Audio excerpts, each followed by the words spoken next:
Alors, la gêne qui est établie au niveau d'une dent va entraîner un asynchronisme des muscles masticateurs.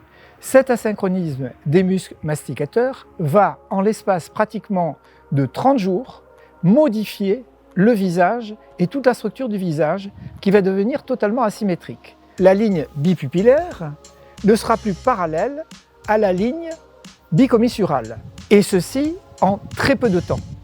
Il faut savoir que de la même manière que ceci arrive de façon brutale, ceci, nous allons le voir, peut totalement disparaître puisque c'est totalement réversible, puisque c'est un phénomène réflexe qui vient simplement d'une conséquence musculaire d'un problème dentaire.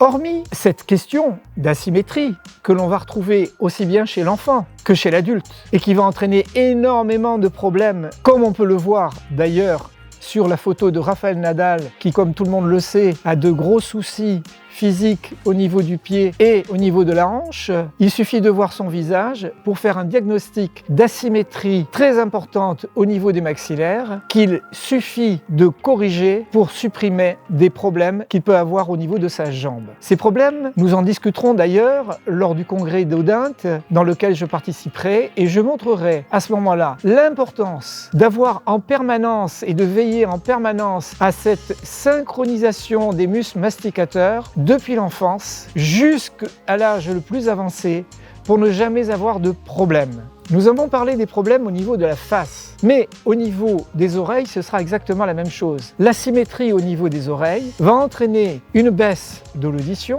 qui sera brutale forcément et l'apparition de ces fameux acouphènes que l'on ne sait pas du tout traiter aujourd'hui. On ne sait pas les traiter parce qu'on ne va pas chercher encore une fois l'origine du problème qui est toujours une origine dentaire. Puisque systématiquement, quand on demande à quelqu'un depuis quand avez-vous des acouphènes, est-ce qu'il y a eu des soins dentaires 2 ans avant? Et les 3/4 du temps, les gens vous disent oui. Quels seront les problèmes qu'il va y avoir ensuite au niveau du reste du corps? Au niveau des épaules, il va y avoir une ascension d'une épaule avec une épaule qui sera plus basse, avec une rotation d'une épaule qui sera d'un côté en rotation et de l'autre côté en dérotation. Ce qui va se traduire tout simplement par une difficulté d'élévation de l'épaule, d'une part, et d'autre part par une baisse de force de la main, essentiellement au 4e et au 5e doigt. Tous les gens que j'ai pu voir, tous les patients que j'ai pu voir qui avaient des problèmes au niveau de l'épaule, tous ces problèmes ont été résolus simplement à partir des dents. En revanche, si on laisse traîner ce problème dentaire qui a une influence au niveau de l'épaule ou de la main, il va y avoir des fissurations tendineuses d'un côté et des œdèmes de l'autre côté. Tout simplement parce que le phénomène devient chronique et à force de tirer d'un côté par rapport à l'autre, il va y avoir automatiquement un problème d'un côté, trop de traction, et de l'autre côté, trop de relâchement, donc œdème. Au niveau du dos, ça va être exactement le problème identique qui va se produire évidemment pendant l'enfance et plus précisément pendant la croissance.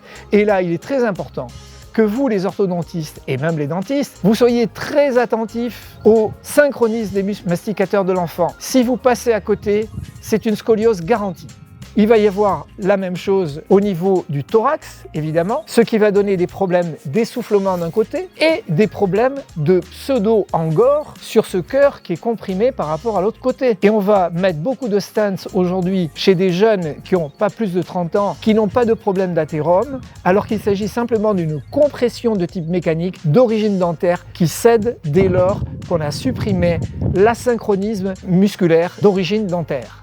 Je vous attends au congrès d'Odinte les 30 et 31 mai à Toulouse pour vous parler du développement psychomoteur depuis le nourrisson jusqu'au vieillard. À bientôt!